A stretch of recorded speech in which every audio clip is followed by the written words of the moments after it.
ಆಧುನಿಕ ಮಾನವನು ತನಗಿರುವ ಎಲ್ಲ ಆಧುನಿಕ ಸವಲತ್ತುಗಳ ನಡುವೆಯೂ ಒಂದು ಮರದ ತುಂಡಿನ ಮೇಲೆ ಕುಳಿತು ನೆರೆ ನೀರಿನಲ್ಲಿ ಕೊಚ್ಚಿಕೊಂಡು ಹೋಗುವಂತಿದ್ದಾನೆ. ತಾನು ಎಲ್ಲಿದ್ದೇನೆ, ಎಲ್ಲಿಗೆ ಹೋಗುತ್ತೇನೆ ಎಂದು ತಿಳಿಯದವನಾಗಿದ್ದಾನೆ.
ಕಿವಿಯುಳ್ಳವನು ಕೇಳಲಿ, ದೇವರಾತ್ಮನು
ತಾರೆಯನ್ನು, ಜೀವವೆಂಬ ಜಯಮಾಲೆಯನ್ನು, ಎಂದಿಗೂ ಬಾಡದ ಕೀಟವನ್ನು, ಜೀವ ವೃಕ್ಷದ ಹಣ್ಣನ್ನು, ಉದಯ ಸೂಚಕ ತಾರೆಯನ್ನು, ಜೀವವೆಂಬ ಜಯಮಾಲೆಯನ್ನು, ಎಂದಿಗೂ ಬಾಡದ ಕಿರೀಟವನ್ನು, ಜೀವ ವೃಕ್ಷದ ಹಣ್ಣನ್ನು ಕರ್ತನು ಕೊಡುವನು. ಜಯ ಹೊಂದುವ ಜಯಶಾಲಿಗೆ ನೀನು ಸಾಯಬೇಕಾದರೂ ನಂಬಿಗಸ್ತನಾಗಿರು. ಕಿವಿಯುಳ್ಳವನು ಕೇಳಲಿ, ದೇವರಾತ್ಮನು ಹೇಳುವುದನ್ನು. ಆತ್ಮೀಯ ಸ್ನೇಹಿತರೆ, ನಿಮಗೆಲ್ಲರಿಗೂ ಹೃದಯಪೂರ್ವಕವಾದ ವಂದನೆಗಳು. ಇಂದಿನಿಂದ ನಾವು ತಾಳ್ಮೆಯ ವ್ಯಕ್ತಿ ಎಂಬುದಾಗಿ ಸತ್ಯವೇದದಲ್ಲಿ ಗುರುತಿಸಲ್ಪಟ್ಟ ಯೋಬನ ಬಗ್ಗೆ ಅಧ್ಯಯನ ಮಾಡಲಿದ್ದೇವೆ. ಈ ಪುಸ್ತಕದಲ್ಲಿನ ಗದ್ಯದ ಭಾಗವು ಭೂಪರಲೋಕಗಳನ್ನೊಳಗೊಂಡ ಅದ್ಭುತವಾದ ನಾಟಕದಂತಿದೆ. ಯೋಬನ ಜೀವಿತದ ಹೋಲಿಕೆಯಲ್ಲಿ ಆಧುನಿಕ ಮಾನವನು ಯಾವ ಸ್ಥಿತಿಯಲ್ಲಿದ್ದಾನೆ ಎಂಬುದನ್ನು ಇಂದಿನ ಅಧ್ಯಯನದಲ್ಲಿ ತಿಳಿದುಕೊಳ್ಳಲು ಪ್ರಾರ್ಥನಾಪೂರ್ವಕವಾಗಿ ನಮ್ಮ ಧ್ಯಾನವನ್ನು ಪ್ರಾರಂಭಿಸೋಣ. ಕರ್ತನಲ್ಲಿ ಪ್ರೀತಿಯುಳ್ಳ ಸಹೋದರ ಸಹೋದರಿಯರೇ, ಸತ್ಯದ ಆತ್ಮನು ಬಂದಾಗ ಆತನು ನಿಮ್ಮನ್ನು ಸಕಲ ವಿಷಯದಲ್ಲಿಯೂ ಸತ್ಯಕ್ಕೆ ಸೇರಿಸುವನು ಎಂಬುದಾಗಿ ಹೇಳಿದಂಥ ನಮ್ಮ ರಕ್ಷಕನಾದ ಯೇಸು ಕ್ರಿಸ್ತನ ಅತೀ ಪರಿಶುದ್ಧವುಳ್ಳ ನಾಮದಲ್ಲಿ ನಿಮ್ಮೆಲ್ಲರಿಗೂ ನನ್ನ ಹೃದಯಪೂರ್ವಕವಾದ ಪ್ರೀತಿಯ ವಂದನೆಗಳು ಮತ್ತು ಇಂದಿನ ಸತ್ಯವೇದ ಅಧ್ಯಯನಕ್ಕೆ ಬಹು ಪ್ರೀತಿಯಿಂದ ಸ್ವಾಗತಿಸುತ್ತೇನೆ. ಪ್ರಿಯರೇ, ಇಂದಿನಿಂದ ನಾವು ಹಳೆ ಒಡಂಬಡಿಕೆಯಲ್ಲಿನ 18ನೇ ಪುಸ್ತಕವಾಗಿರುವ ಯೋಬನು ಎಂಬ ಪುಸ್ತಕವನ್ನು ಅಧ್ಯಯನ ಮಾಡಲಿಕ್ಕಿದ್ದೇವೆ. ಆದ್ದರಿಂದ ದೇವರಾತ್ಮನ ಬಲವನ್ನು ಬೇಡಿಕೊಳ್ಳೋಣ. ಸತ್ಯಗಳನ್ನು ತಿಳಿದುಕೊಳ್ಳುವಂತೆ ಆತನು ನಮ್ಮನ್ನು ತನ್ನ ಹತೋಟಿಯಲ್ಲಿಟ್ಟುಕೊಂಡು ನಡೆಸಲಿ ಮತ್ತು ಸತ್ಯವನ್ನು ಅರಿತವರಾಗಿ ಆ ಸತ್ಯಕ್ಕೆ ನಾವು ವಿಧೇಯರಾಗಿ ಜೀವಿಸೋಣ. ಪ್ರಿಯರೇ, ಯೋಬನ ಪುಸ್ತಕದ ಪೀಠಿಕೆಯ ಭಾಗವನ್ನು ಇಂದಿನ ಅಧ್ಯಾಯದಲ್ಲಿ ನಾವು ಧ್ಯಾನ ಮಾಡಲಿಕ್ಕಿದ್ದೇವೆ. ಆದ್ದರಿಂದ ಇದರ ಮುನ್ನುಡಿಯ ಬಗ್ಗೆ ನೋಡುವಾಗ ಯೋಬನ ಪುಸ್ತಕವು ಬಹು ಅಮೂಲ್ಯವಾದದ್ದು, ಗಮನಾರ್ಹವಾದದ್ದು ಆಗಿದೆ. ಗೀತಗಳು ಎಂಬ ಭಾಗದಲ್ಲಿ ಇದು ಮೊದಲನೆಯ ಪುಸ್ತಕ. ಉಳಿದವುಗಳು ಯಾವುದೆಂದರೆ ಕೀರ್ತನೆಗಳು, ಜ್ಞಾನೋಕ್ತಿಗಳು, ಪ್ರಸಂಗಿ, ಪರಮಗೀತ, ಪ್ರಲಾಪಗಳು ಎಂಬುದಾಗಿ. ಪ್ರಿಯರೇ, ಗೀತಗಳು ಅಂದರೆ ಅದರ ರಚನೆಗೆ ಅನುಸಾರವಾಗಿಯೇ ಹೊರತು ಅದರ ಭಾವನಾತ್ಮಕ ವಿಚಾರಗಳಿಗಾಗಿ ಅಲ್ಲ.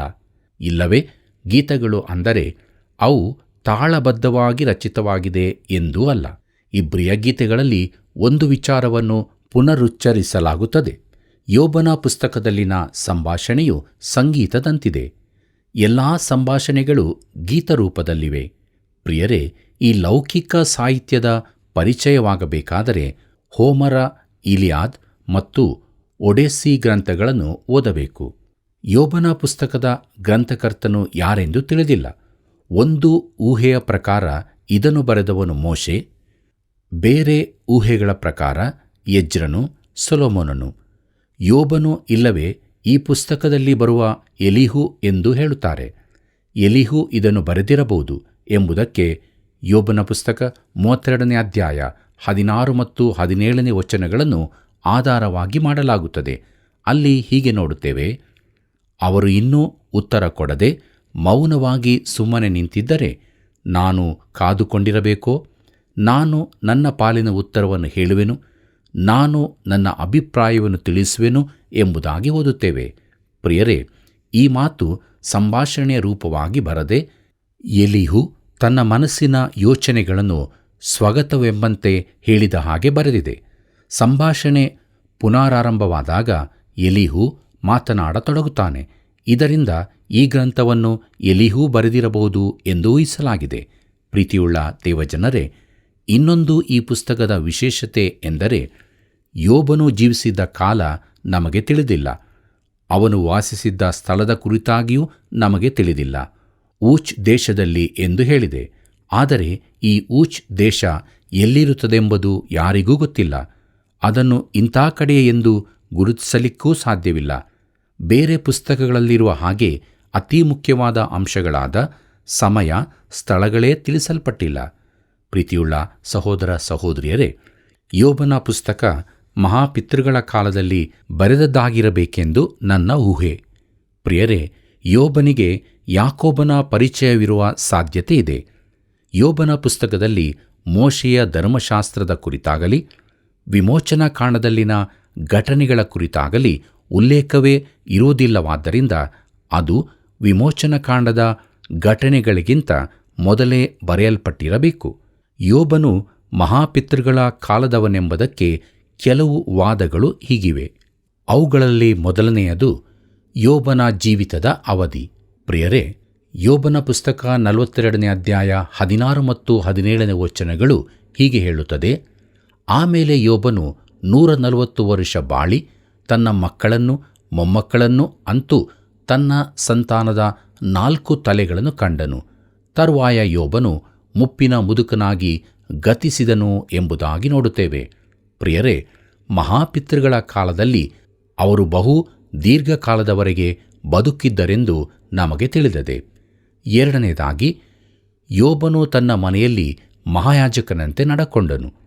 ಇಸ್ರಾಯೇಲ್ಯರ ಇಲ್ಲವೇ ಇತರ ಯಾರ ಯಾಜಕತ್ವದ ಕುರಿತಾಗಿಯೂ ಬರೆದಿಲ್ಲವಾದ್ದರಿಂದ ಈ ಘಟನೆಗಳು ಯಾಜಕತ್ವದ ಪ್ರವೇಶಕ್ಕಿಂತ ಮೊದಲಿನವುಗಳಾಗಿರಬೇಕು.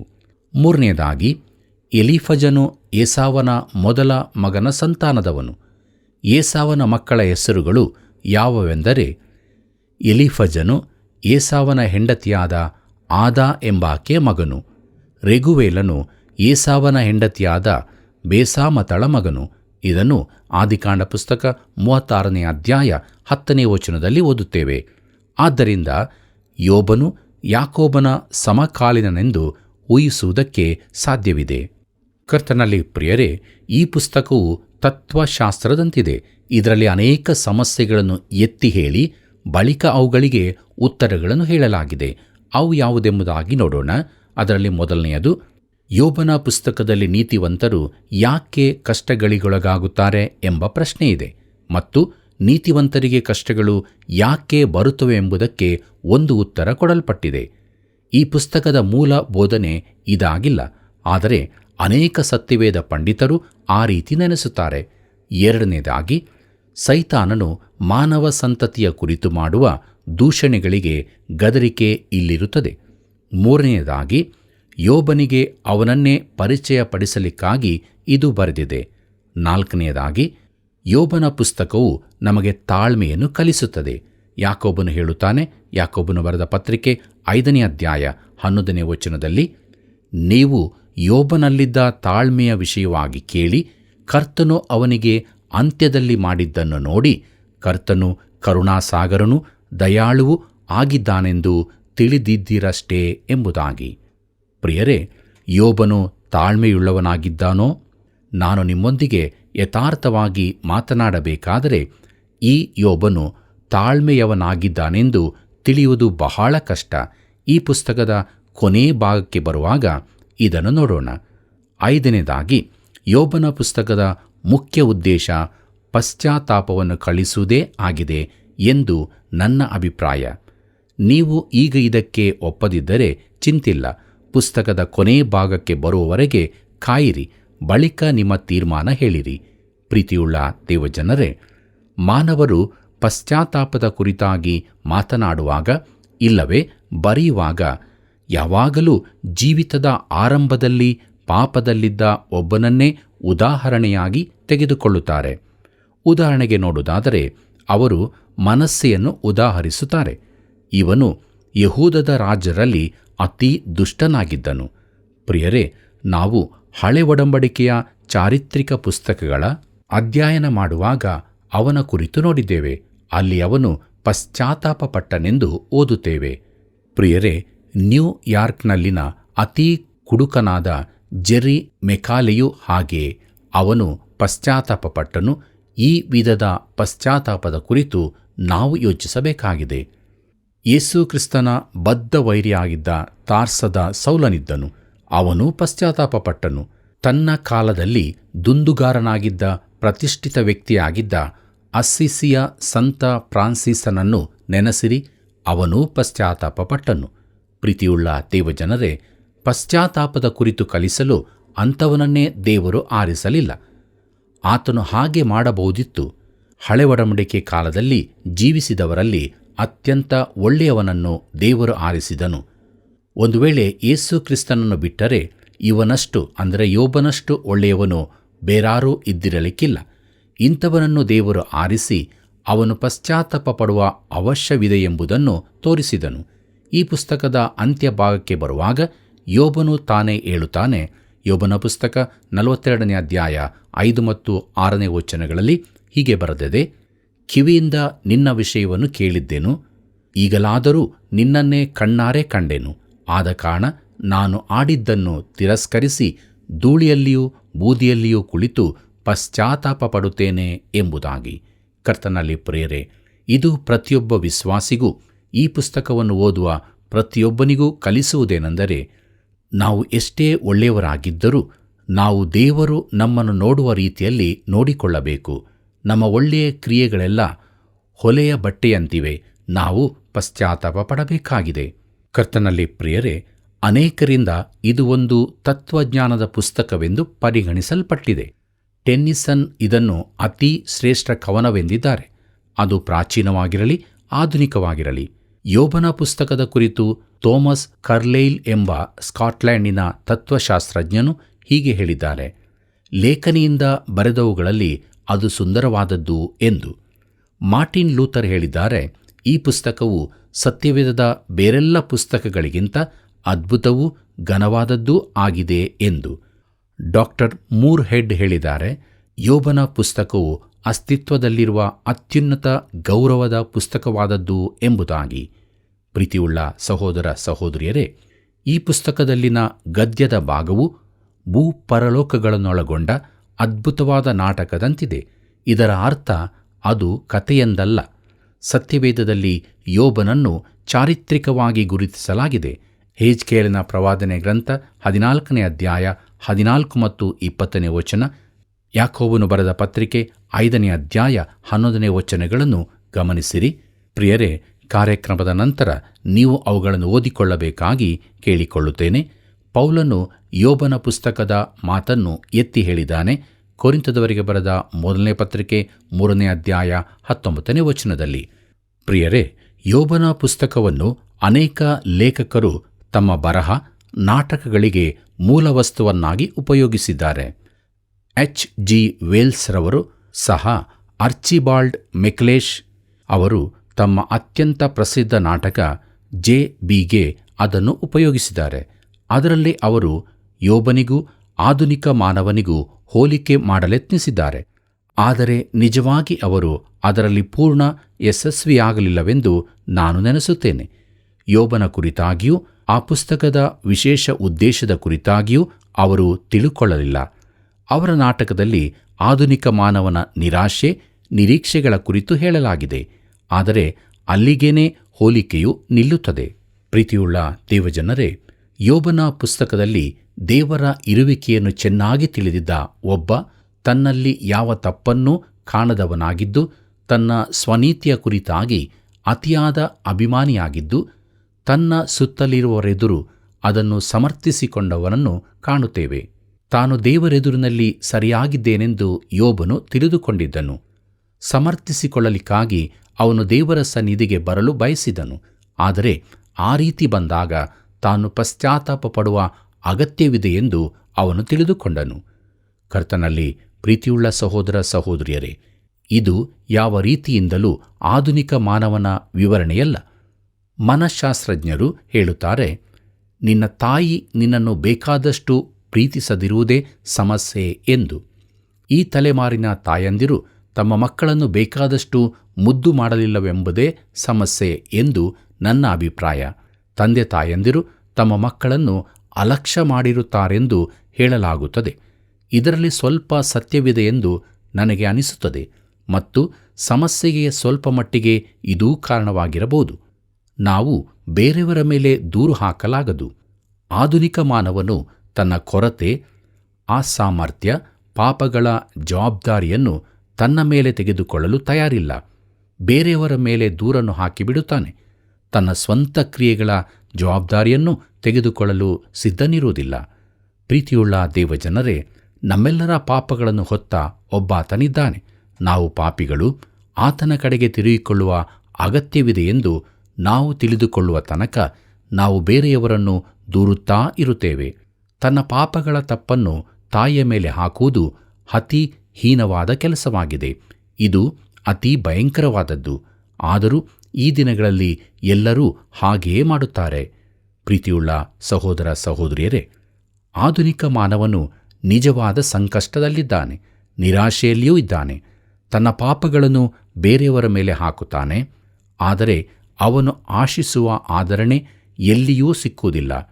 ಇದರ ಬದಲಿಗೆ ಅವನು ಭೌತಿಕತೆ ಹಾಗೂ ಲೌಕಿಕತೆಗಳಿಂದ ಸುತ್ತುವರಿಯಲ್ಪಟ್ಟಿದ್ದಾನೆ. ಒಬ್ಬ ಮನುಷ್ಯನ ಮಂಚದಲ್ಲಿ ಸುತ್ತಲೂ 25ರಷ್ಟು ವಿವಿಧ ಸ್ವಿಚ್ಗಳಿದ್ದವು. ಮನೆಯಲ್ಲೆಲ್ಲ ಇರುವ ದೀಪಗಳನ್ನು ಮಲಗಿದ್ದಲ್ಲಿಂದಲೇ ನಿಯಂತ್ರಿಸಬಲ್ಲವನಾಗಿದ್ದನು ಎಂಬುದಾಗಿ ಕೆಲವರು ಹೇಳುತ್ತಾರೆ. ನಾನು ಈ ರೀತಿ ಎಲ್ಲಿಯೂ ನೋಡಿರಲಿಲ್ಲ. ಪ್ರಿಯರೇ, ಗಂಟೆ ಬಾರಿಸಲು, ಬಾಗಿಲುಗಳನ್ನು ತೆರೆಯಲು, ಮುಚ್ಚಲು, ಹೊರಗಿನ ದೀಪ ಹಚ್ಚಲು ಎಲ್ಲದಕ್ಕೂ ಸ್ವಿಚ್ ಇತ್ತು.